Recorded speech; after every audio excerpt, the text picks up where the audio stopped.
Will ordinary Australians even get a say in whether we join the US in a war with China? Clinton, is it correct that Australia's involvement in any conflict doesn't necessarily need a vote in Parliament, does it?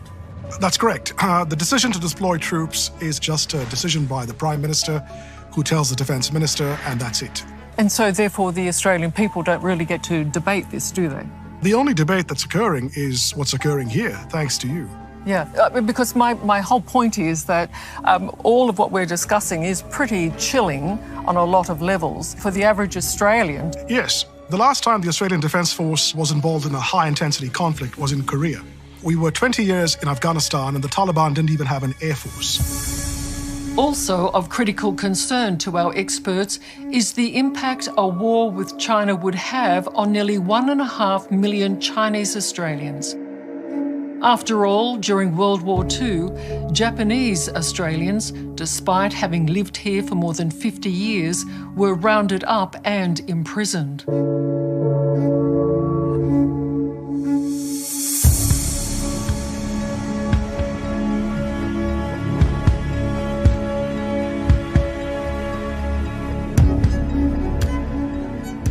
All those sociological consequences have not been factored in, with people of ethnic Chinese descent or people who look like people of ethnic Chinese descent being abused in the streets, calls from the extreme right and the fringes for them to be placed in internment camps.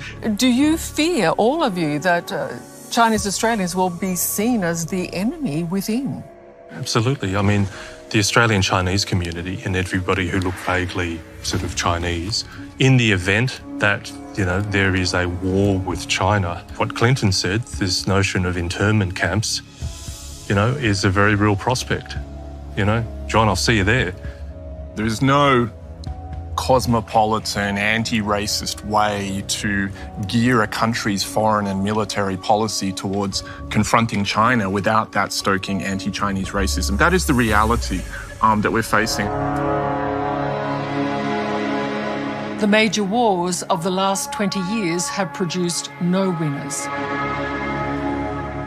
If China takes Taiwan, it doesn't stop. It's the first step in that expansion. China has told us that. The only thing stopping China from invading Taiwan is consequences.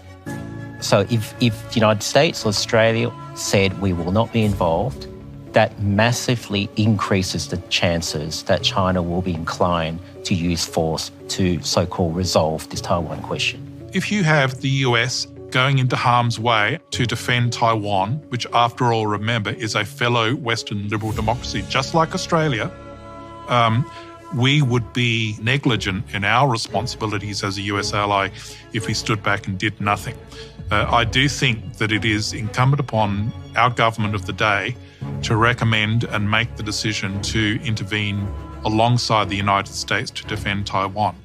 And Clinton, what is your message to Australians? Well, they should understand that the Chinese government's resolve has been well expressed, and I believe it is genuine. They intend to take Taiwan by peace or by war. And the question is, what happens not just to the region, but to Australian society as a consequence?